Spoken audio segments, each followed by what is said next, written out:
যুক্তরাষ্ট্রের সরকারি শাটডাউনের প্রভাবে শুক্রবার দেশের বিভিন্ন বিমানবন্দরে ৫,০০০-এরও বেশি ফ্লাইট বাতিল বা বিলম্ব হয়েছে।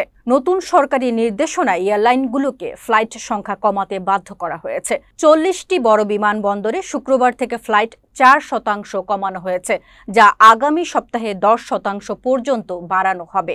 এই পদক্ষেপের লক্ষ্য হল বেতনহীন অবস্থায় কর্মরত এয়ার ট্রাফিক কন্ট্রোলার সহ অপরিহার্য সরকারি কর্মীদের উপর চাপ কমানো।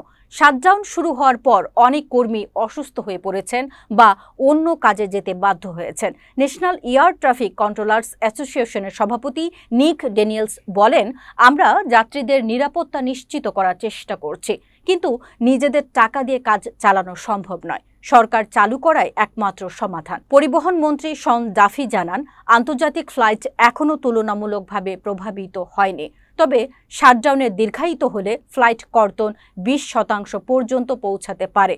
নতুন বিধিনিষেধ কার্যকর হওয়ার পর বিমানবন্দরগুলোতে দীর্ঘ সারি, বিলম্ব বার্তা ও বাতিলের ঘোষণা ছড়িয়ে পড়ে। ডেল্টা, ইউনাইটেড ও আমেরিকার এয়ারলাইন্স বিনামূল্যে টিকিট পরিবর্তন বা রিফান্ডের সুযোগ দিয়েছে। যুক্তরাষ্ট্রে ৩৮ দিন ধরে চলা শাটডাউনের সমাধান এখনও অনিশ্চিত। ডেমোক্র্যাটরা নতুন তহবিল বিল প্রস্তাব করেছেন, কিন্তু রিপাবলিকান সমর্থন না থাকায় পাস হওয়ার সম্ভাবনা কম। প্রেসিডেন্ট ডোনাল্ড ট্রাম্প ফিলিবাস্টার নিয়ম বাতিল করে সংখ্যাগরিষ্ঠতার ভিত্তিতে বিল পাসের আহ্বান জানিয়েছেন।